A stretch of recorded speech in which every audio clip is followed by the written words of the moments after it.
Goeiemôre, good morning. Ek sit so met 'n laggie want ek dink as ou nou vat hoe koud dit gister was wat die Dinsdag aan betref het, die hele land vol.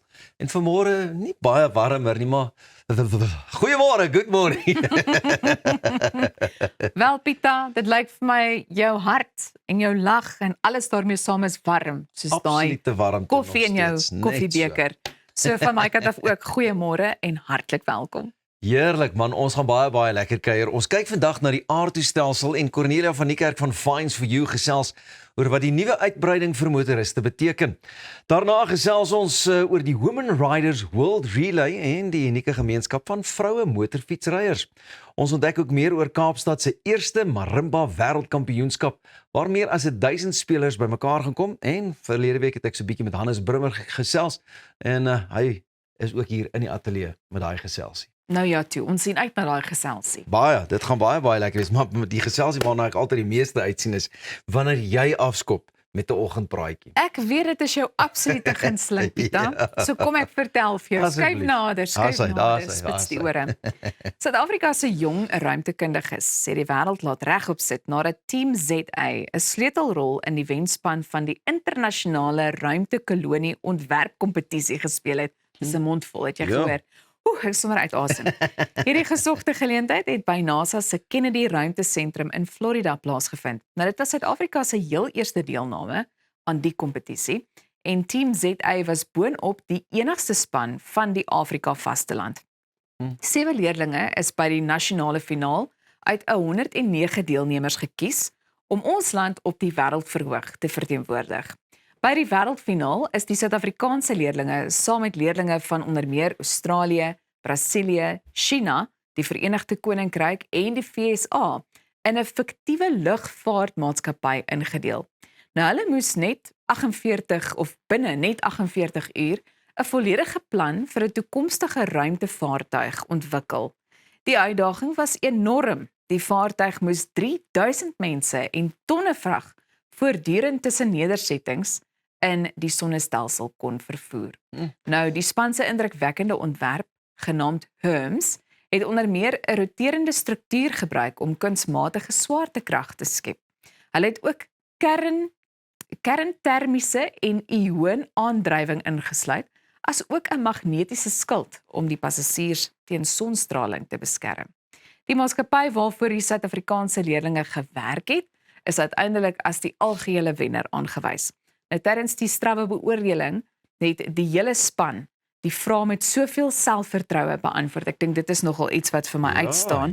Jy weet, en dan kyk 'n mens na Joseph Alderman wat toe selfs die Anita Gale Creative Genius Prys ontvang en een van slegs 4 sulke toekennings, nê, wat tydens hierdie hele kompetisie oorhandig is. So ek dink dit wil gedoen wees. Nee, daai jy weet mos as jy nou ruimte toe gaan dan dra hulle elke keer mos nou 'n badge vir elke ruimte tog en goed. Ek dink hierdie ouens met die hele rug vol, amper se tatoeëer, maar laat borduur op hulle baadjies. Want dit is well done en veral vir Suid-Afrikaners. Ek moet vir jou sê, as ek 'n geleentheid gehad het om deel te kon wees van so 'n projek, as 'n mens dit so iets kan noem, dan sou ek dit met albei hande aangegryp het. Ek dink die ruimte is vir my nog altyd interessant en ek dink net om op soos wat ons dit nou stel, die wêreldverhoog te kan deelneem aan so 'n kompetisie en die land daar te kan verteenwoordig. Ja, dis wonderlik. Ja. Ek is nogal net surprised, jy weet, want mense sou dink ons sit nou maar hier op die punt van Afrika en niemand weet regtig van ons nie, of ons lees ook maar en hoor maar wat die Amerikaners doen of die Russe doen in die ruimte.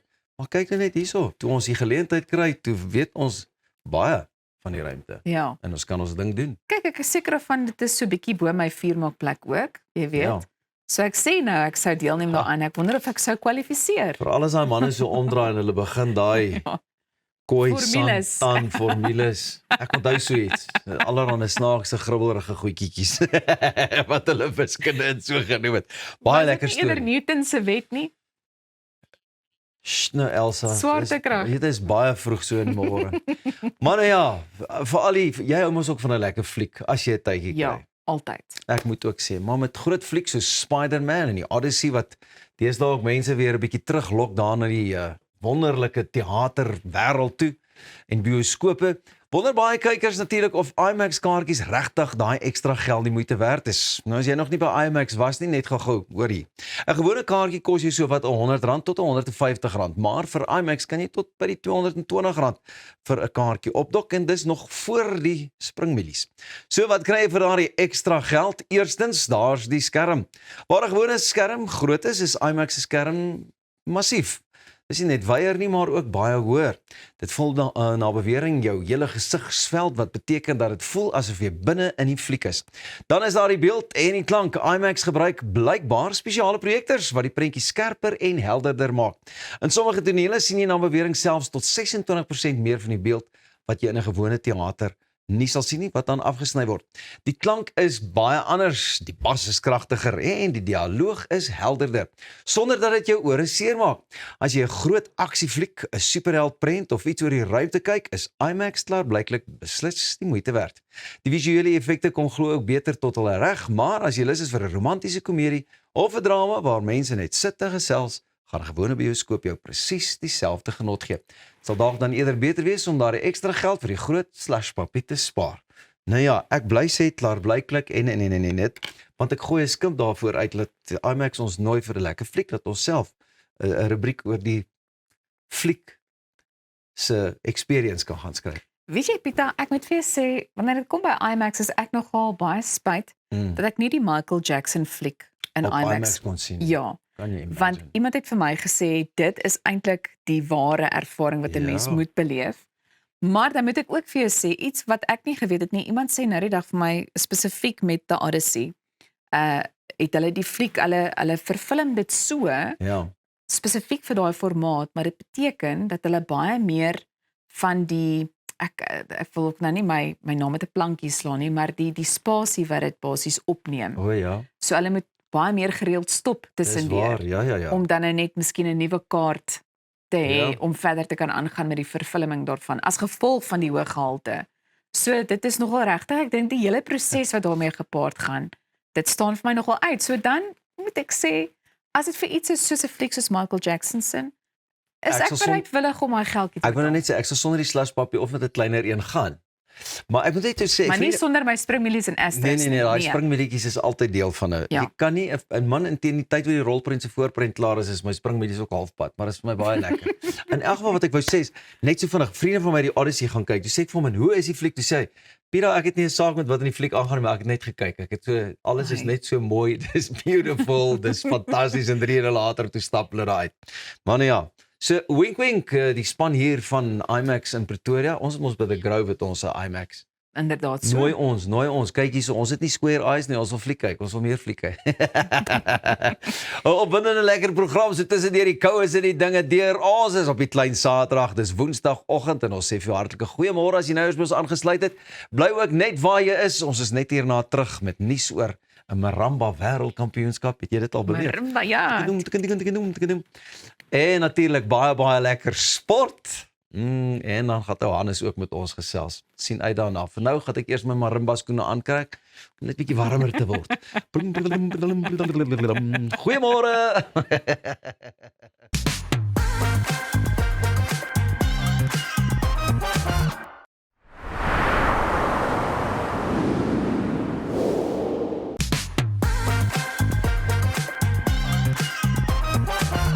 Verkeersboetes is een van daardie dinge wat in 'n nagmerrie vir almal kan ontaard. Maar sedert 1 Julie het die aardtoestelsel na nog meer munisipaliteite uitgebrei en daar is heelwat verwarring oor wat dit nou eintlik vir gewone motoriste beteken. Vandag probeer ons die feite van die FOP nuus skei en uitvind wat elke bestuurder moet weet. En Cornelia van die Kerk, die uitvoerende hoof van Fines for You, sluit nou vanoggend hier by ons aan. Baie dankie dat jy hier in die ateljee is om 'n bietjie meer vir ons te verduidelik, Cornelia. Baie dankie. Goed, nou kom ons begin by aard toe. Wat presies het op die 1 Julie verander? Die wetgewing het totaal en al verander. Voorheen was daar baie reëls van wanneer moet hulle die boete uitreik, hoe lank tyd het hulle om dan 'n courtesy brief uit te reik, moet ek hierdie boete per geregistreerde pos kry En al daardie goed waarvoor ek hof toe was in 4 hofsaake, het hulle absoluut gegaan en dit verander en gesê, dit is nou hoe die wet werk. So ongelukkig het ons geen meer verskoning om 'n boete nie te betaal nie. Goed, nou daar is baie verwys na die demeriete puntestelsel. Is dit alreeds ten volle in werking? Nee, glad te geheel en al nie. Dit behoort eers volgende jaar April en dit kan selfs langer wees voor daardie punte dan in werking tree.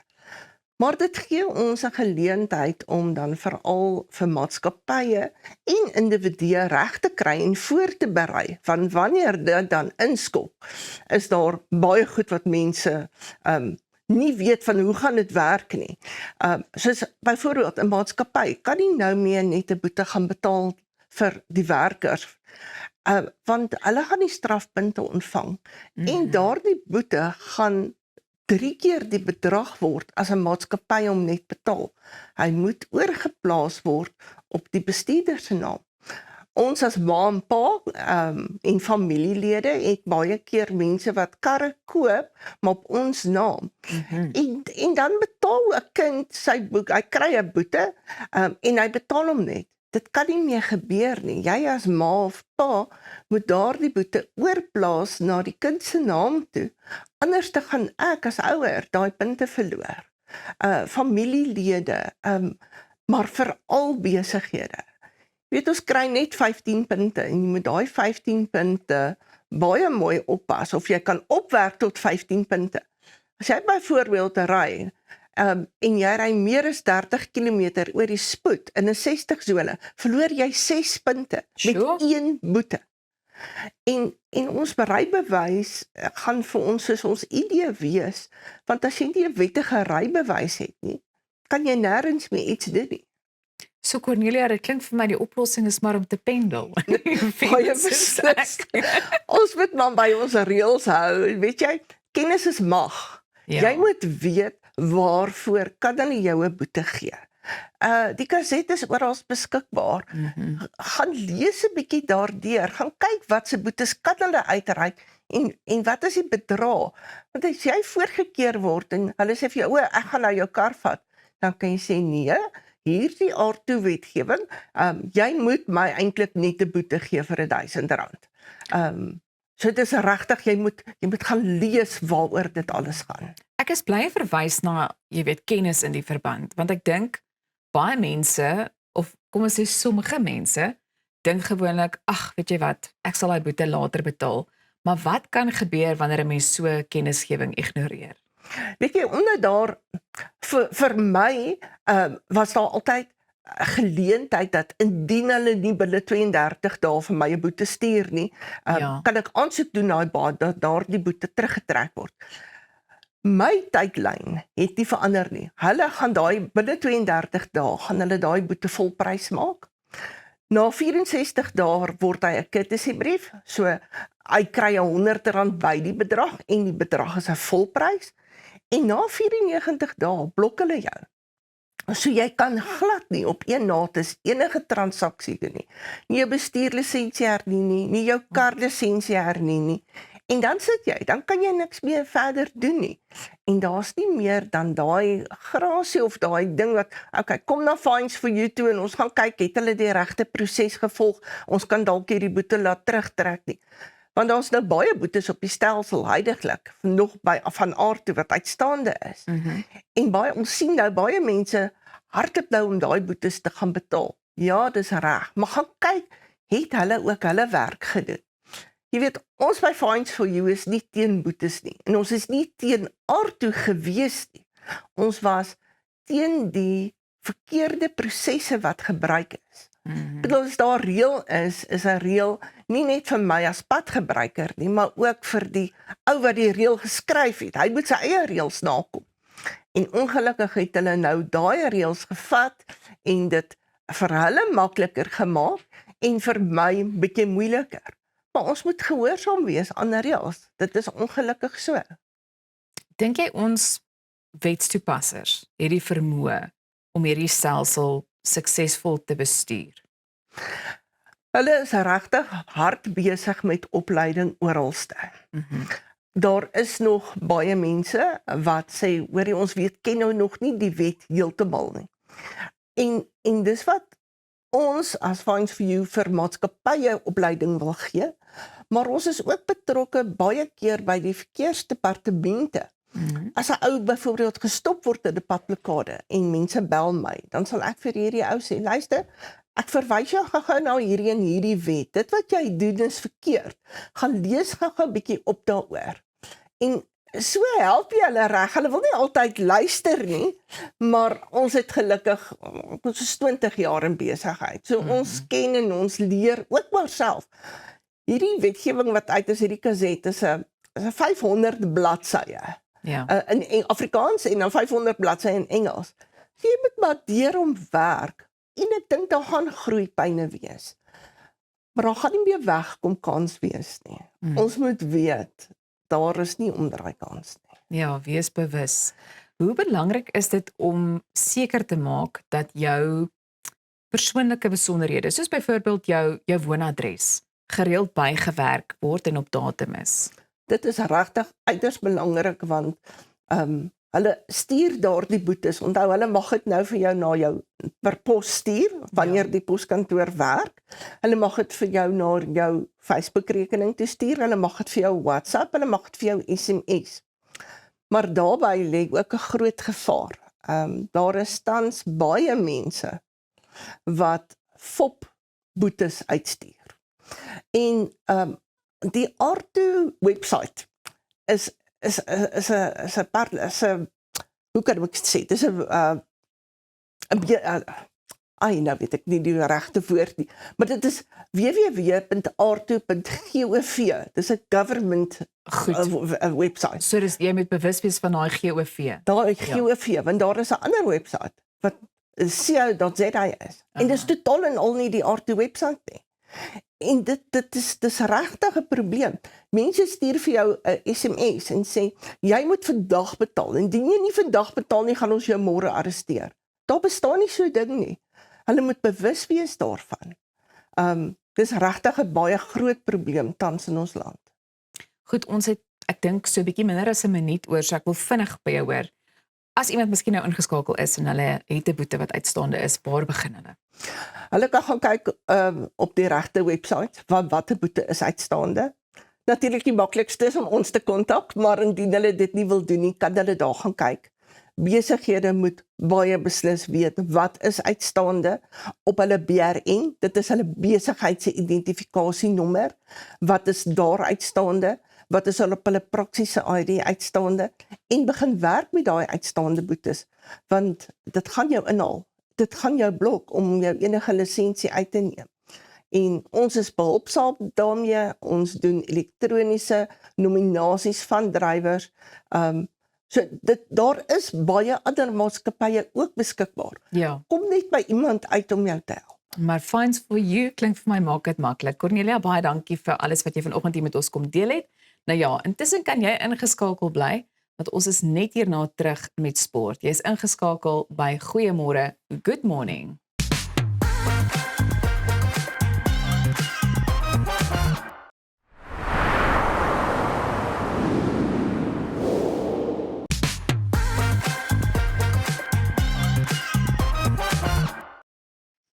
Jy is ingeskakel op Goeiemôre, Good Morning, lekker om jou saam met ons te hê. Motorcycling is about so much more than the bike. It's about the freedom of the open road, the adventures along the way, and the people that you meet along this journey. Women Riders World Relay has taken that passion and turned it into a global community of women riders, connecting women across countries through their shared love of motorcycles. And here in South Africa, that community continues to grow. Today, we're joined by Jackie Ludik, Lucy Null, and Donkey Dali to talk about their rides, the friendships, and what makes this so very, very special as a community. Ladies, thank you so much for your time. Baie lekker om julle saam met ons te hê. Jackie, kom ons begin by jou. Hoe dit begin? Hoe WRWR begin? WRWR het begin in 2019, toe ons 'n wêreldwye fisiese baton pass ride gehou het. Ons het die 2 Januarie in 2020 in Suid-Afrika weggespring met die Suid-Afrikaanse been daarvan.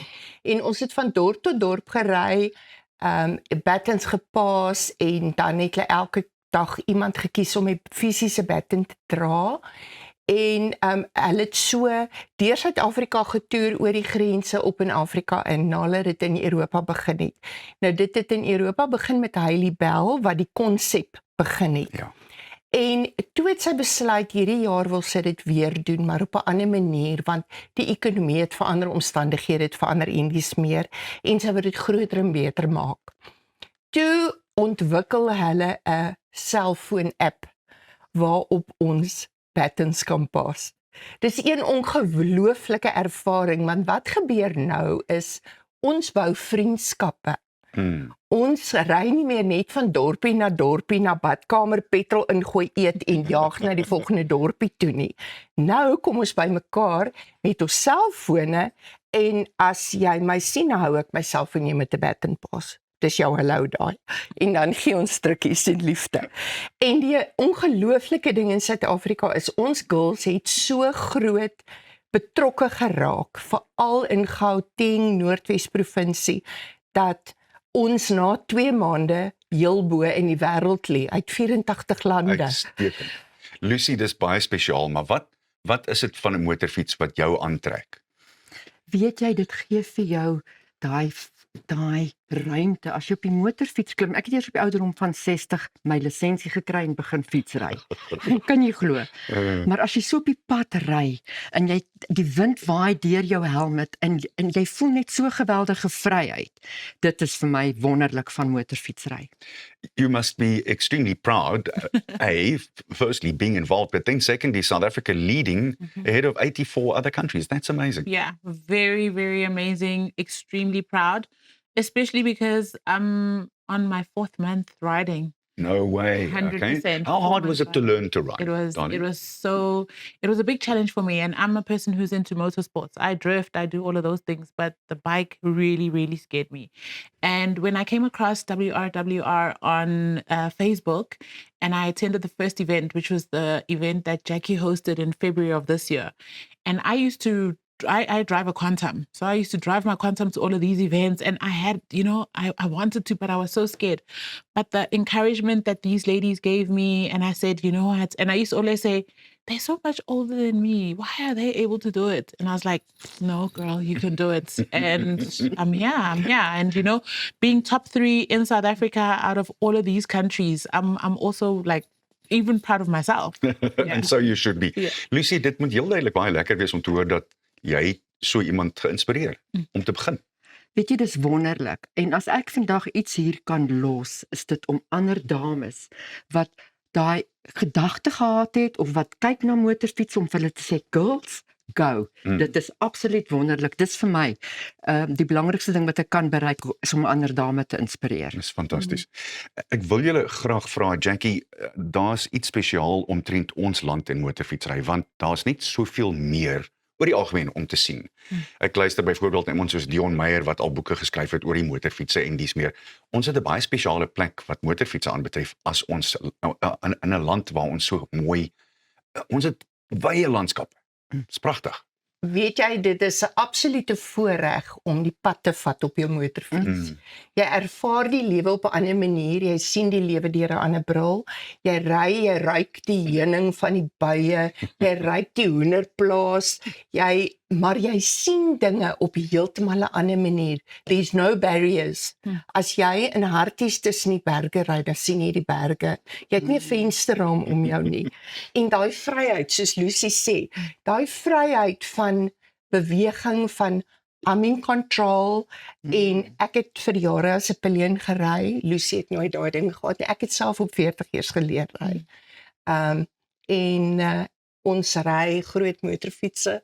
Ons geniet dit en die vriendskappe wat jy bou, ek het vroeër vir hulle vertel, ek het op 'n stadium 'n paar jaar gelede 'n week in Clarence alleen spandeer en elke dag vrou alleen uitgery en by elke plek waar ek gestop het, het ek nuwe bikervriende gekry.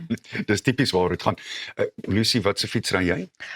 Ek ry 'n Harley Davidson. Ja. En ek het besluit om hom pink te maak toe ek begin fietsry het, omdat vir my op daai stadium was die motorfietswêreld vreeslik mans georiënteerd en ek het net besluit, no ways. I'm Is dit gonna nog do steeds- pink. Is dit nog steeds so? Ja.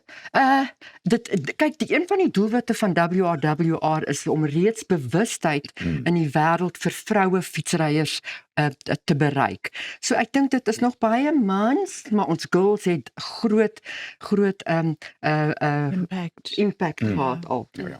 I was going to ask you the same thing. How are your thoughts about that, seeing that you're brand new? Yeah, brand new. And I feel like, I'm bringing all of that black girl magic because also, and hanging around with, I've made a lot of friends. And ek praat Afrikaans nou. Ek verstaan Afrikaans nou. Mooi. It's a lot better because of these acquaintanceships, these acquaintances, these friendships that I've made. So it's very different. And, my mom is in Soweto, so my husband is a biker. So when we ride, people are like in awe, it's not something that you're really used to. It is a male-dominated industry in all communities. So it's very nice to come together as women. We had a ride where we went to Alberton together. And you could see as people seeing the ponytails, seeing the hair flying, that it's women, they're like really, really interested. And yeah, we're making a big impact. Yeah, you definitely are making a Yeah. big impact. How safe is it on our roads for bikers? So do you know what? The biggest thing that I've been saying now to a lot of people who always, you come to a garage and you want to pour some petrol and they're like, no, the bike is going to kill you. A lot of people have that mentality. But I feel like as bikers, we are not seen. As bikers, especially being very new in the biking world. I read somewhere where they said, teach your children to see and count bikes and stop teaching the kids in the car to see trucks. Because when you teach them from a young age, then kids start to look out. But on your bike now, I see a lot of people are on their cell phones. It is very scary. It's one of the things that scared me the most, that a person is on their cell phone, they're not concentrating, they can't see me. So I feel like there's a lot of things that can be done to improve our riders, people in cars.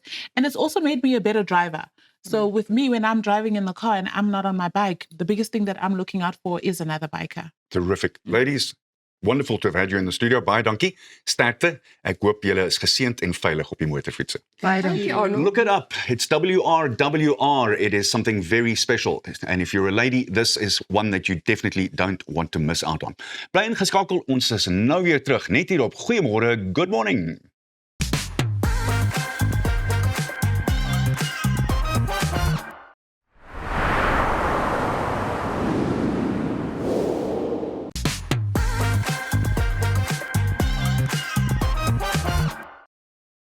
Cape Town will soon become the home of something truly special when more than 1,000 marimba players from South Africa and around the world come together for the very first Marimba World Championship held in South Africa. The competition will bring together more than 100 ensembles and players of all ages, transforming the mother city into the marimba capital of the world for one unforgettable weekend. Founder of Marimba Jam, Kiara Ramklas, joins us to talk about this amazing event. Goeiemôre, good morning, Kiara, and thank you so much for joining us. Goeiemôre, good morning. Thanks for having me. Now, how did the idea to host the Marimba World Championship in Cape Town come about? So about this time last year, we broke the Guinness World Record here in Cape Town for the largest marimba ensemble, and that saw over 1,000 marimba players join us from around the country. And we realized that this is a global platform, and we are now the world record holders in the marimba. And so what better way to celebrate that than bring an even bigger platform to life and invite all the marimba bands back to Cape Town to now compete and celebrate their diversity. And for someone who has never played a marimba before, how would you describe the instrument and its sound? What makes it so special? So the marimba is like a xylophone, and you hit it, and it's made out of wooden bars, and it produces the most beautiful, uplifting, happy sound. So I always say you can never really feel sad when you listen to the marimba. That's the beauty of this wood and this instrument. And I think it makes you want to move as well. You just can't help it. But there will be more than 100 groups taking part. What exactly will the judges be looking for? Is it technique, rhythm, energy, teamwork, or a bit of everything? Yeah, that's a great question because the marimba, you can do so much with it. So the judges will be looking for even how you dress, the actions you do on stage, the vocalizations you make, the energy. The musicality is important, but we're looking for the entire stage presence because that really pushes the learners in schools to really take this to the next level. The theme of the championship is harmony in diversity. How does marimba music reflect the idea of different people coming together to create something greater? Mhm.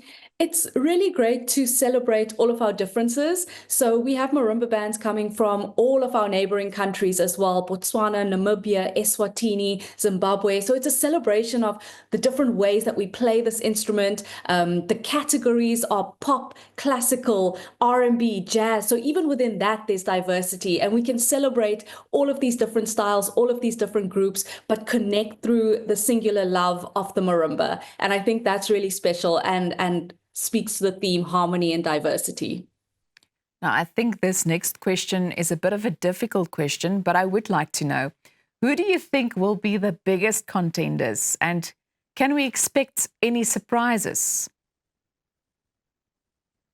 That is a great question. We have some reigning champions from our previous competitions. They're actually primary school bands, so that's quite interesting. I'm excited to see what the primary schools, Tableview Primary once won their categories at previous Eisteddfods. And then we have some wild cards. The high school bands are coming through. I know the boys from the Sax school are working really hard. So, it's going to be a tight competition, but don't discredit the juniors. I always find that those primary school learners bring something special to the stage. So let's see.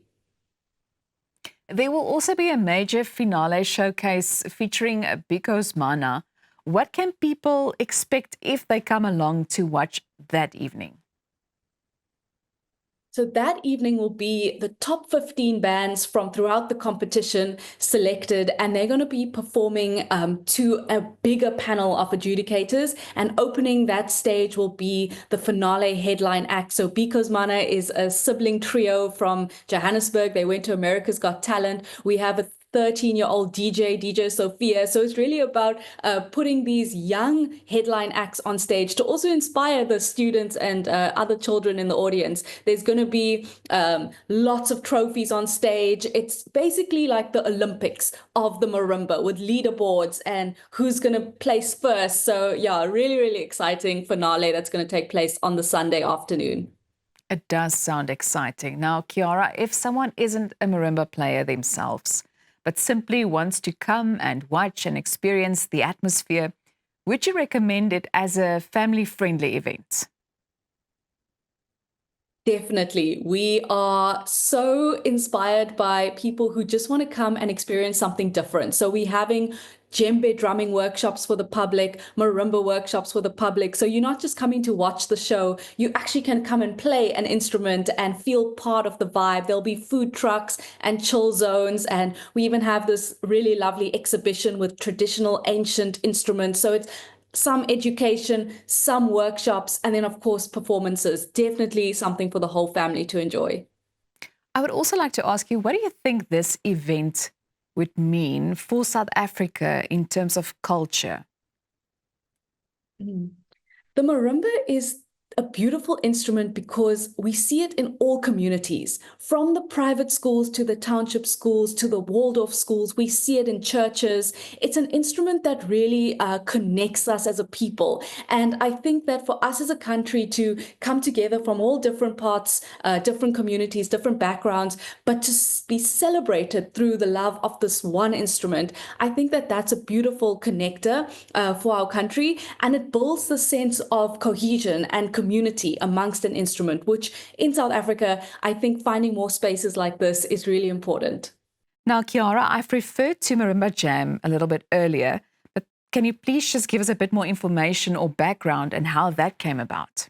Marimba Jam was a passion project that I started about 14 years ago. And so right now we are in Johannesburg, Cape Town, Durban. We teach school bands from primary schools to high schools. And we've been working with hundreds and thousands of learners throughout the last decade. And it's just amazing to see that learners love this instrument. Marimba Jam, we've hosted major events like the Guinness World Record last year, and we see that as a company there's still so much more that we can do to celebrate and bring the joy of marimba to many, many more communities and kids. And we even are starting with some elderly old age homes. So, you know, I think it's really cool how we've grown this company to spread the joy of marimba.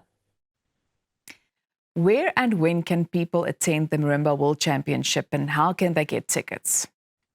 It will be taking place in Cape Town at the St. Cyprian School, which is in the central CBD area. It's this weekend, the 15th and 16th. Tickets are available on web tickets. You can get a weekend pass, you can get day passes. We're going to be doing the preliminary rounds the full day on Saturday from 9 a.m. to 6 p.m. And then Sunday, half the day, we end off the preliminaries, and then we go into the grand finale from 4:30. Well, thank you so much for sharing all that we need to know about this specific event. Nou ja, Pieter het vroeër met Hannes Brummer gesels oor sy lewe as komediant, akteur en skrywer. So ons vind net hierna 'n bietjie meer daaroor uit. Intussen is jy ingeskakel by Goeiemôre Good Morning. Maak seker jy gaan volg ons ook op al ons sosiale media platforms. Ons is net hierna weer terug.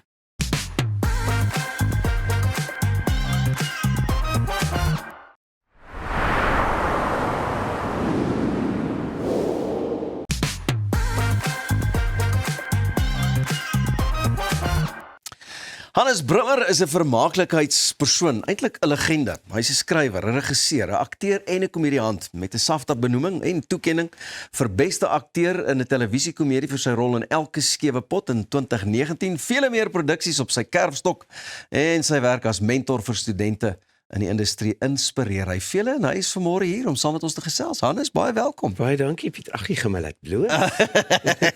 Veral so vroeg in die môre, Ja, veral so ja. vroeg in die môre. Nee, maar ek meen dit was nou maar net so 'n klein stukkie van al die accolades soos hulle sê. Ja. Hoe gaan dit met jou? Dit gaan goed. My pa het sê altyd, two back is a heel back. So ek kla my liewers nie, maar aan die gang en besig en gelukkig. As 'n ou nou dink aan 'n bietjie van hierdie goeters en jy dink aan nog soveel dinge wat jy al bereik het en gedoen het. Vat ons 'n bietjie terug. Hoe het jy in die vermaaklikheidsbedryf beland? Ek dink baie kunstenaars sou sê dat hulle dit nie gekies het nie, dit het hulle gekies. En ek dink daar's definitief 'n bietjie geval daarvan.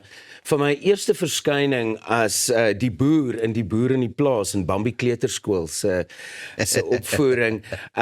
Ek dink die kort roete is maar dat my ma was 'n Engelse onderwyseres, my pa het in 'n meer analitiese omgewing gewerk, maar ek dink daai kombinasie, 'n liefde vir taal, maar ook hierdie begeerte om te ondersoek hoe goeders werk, beteken dat ek van jongs af 'n fascinasie gehad het met vermaak en alles verwant daaraan. En toe dink ek is dit maar net daai natuurlike proses van doen redenaars op skool en speel in die skooltoneel en ek was gelukkig genoeg om 'n jaar oor see te hê waar tydens ek ook so half besef het, maar dis wat ek regtig wil doen. Daar's niks anders wat regtig my aandag trek nie en toe het ek maar gaan drama swat by die Universiteit van Pretoria en die res is geskiedenis. Klink amper soos hulle my ook vra, sê ek man, ou weet net iewers op 'n stage jy gevoel. This is what I want to do. Ja, en ek dink vir my my spesifiek hierdie obsessie met komedie het begin omdat ek lief is vir lag. En iewers langs die pad gegaan en wag so 'n bietjie, hoe kan ek uitfigure hoe om ander mense te laat lag? En toe word dit so 'n bietjie van 'n obsessie en 'n kompulsie, en dan as jy weer sien dan doen jy dit al vir 20 jaar. Maar ek meen, ons ken jou vir die komedie, jy is goed daarin, maar jy het al ook ernstige rolle vertolk as 'n ou dink aan Bloedbroers, Een Skoenlapper en. Jy verkies tog egter die komedie, alhoewel dit seker vir jou lekker is om 'n bietjie daai ernstige rolle ook te kan doen. Definitief. Ek verkies komedie want ek dink dis soos 'n taal wat ek 'n bietjie beter verstaan. Maar as jy my nou moet vra, huil want jou hondjie is dood nou, op command, die kamera rol, dan dis net vir my amper 'n moeilike ding om te doen. Dis omdat ek nie regtig emosies het nie. Nee, hoor nou.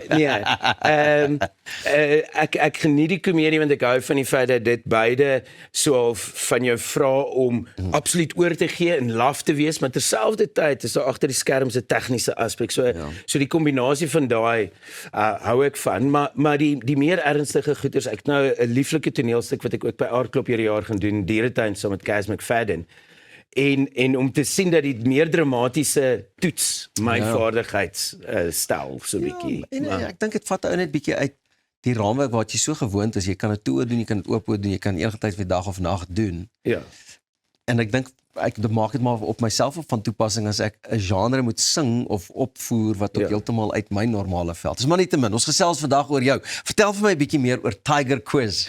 Tiger Quiz is 'n vasvra onderneming wat ek begin het so klein bietjie. Ek dink ons almal voel op 'n of ander manier nog steeds die nagevolge van die pandemie. Maar tydens die pandemie toe ons nog nie noodwendig mense in vol sale kon kry nie, maar uitgaanplekke begin oopmaak het iemand vir my die geleentheid gegee by 'n plek in Centurion, destyds toe nog Little Britain, om 'n quiz night vir hulle te doen. En toe ek weer sien, toe sien ek's gefassineerd daardeur, ek's mal daaroor om die navorsing te doen en die vrae saam te stel.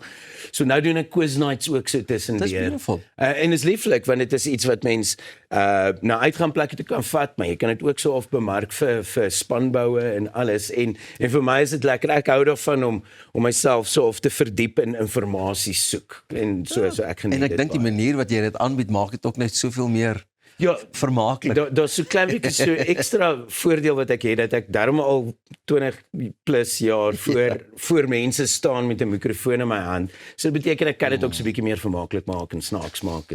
Ons nou al 'n bietjie gesels oor die televisie en meer, maar jy's ook gereeld op die verhoog, soos wat jy nou gesê het, maar jy het by die KAK&K ook 'n ding gedoen met hulle. Ja, ek het hierdie jaar by die KAK&K vir die eerste keer in 'n rukkie 'n een-man stand-up vertoning gedoen, jammer vir die podcast.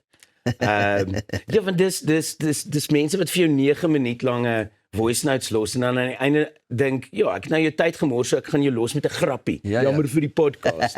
So die show gaan so 'n bietjie oor my frustrasies met tegnologie en besef ek word bietjie ouer en jy weet en om by te bly by die jong klomp en daai tipe ding. So ja, dit was baie lekker geweest om by die fees te wees en 'n vol uur van stand-up te doen waar ek bietjie kon rondspeel en goed probeer en net 'n show op die been kry. En jy hou nogal van die temas soos basiese mens wees, die reg en verkeer, die generasiegapings, die geestesgesondheid, al daai tipe van dingetjies. Is dit maar hoe jy Pieter, ek voel of ek op Hot Ones is. Jy het jou navorsing gedoen. Ek het 'n knap span hoor. Ek het 'n knap span wat saam met my werk hier by Goeiemôre, Goeiemôre. Is dit vanweë persoonlike ervarings, is dit maar vanweë persoonlike vrae wat jy ook maar soms het wat jy voel ek gaan dit op 'n manier kan aanbied vir mense? Ek dink daar's 'n goeie stelswyse is vrae wat ek het oor die lewe. En nie altyd die antwoorde kry nie of deur my eie ervarings ook foute maak en sekere dinge besef. Beteken ek wil graag meer weet en verstaan oor die menslike kondisie. Ons is 8 biljoen mense op hierdie planeet. Binne ons eie land is ook, jy weet, in die omtrek van 60 miljoen mense. En ek dink daar's ietsie vir my wat graag wil soek na wat is die enkele goedjies wat ons almal verbind. En met die wete dat ons almal 'n bietjie verskil, is ja, daai soek na maar wat is die goeders wat ons bind. En ek het agtergekom dis baie keer die frustrasies wat ons gelykstel.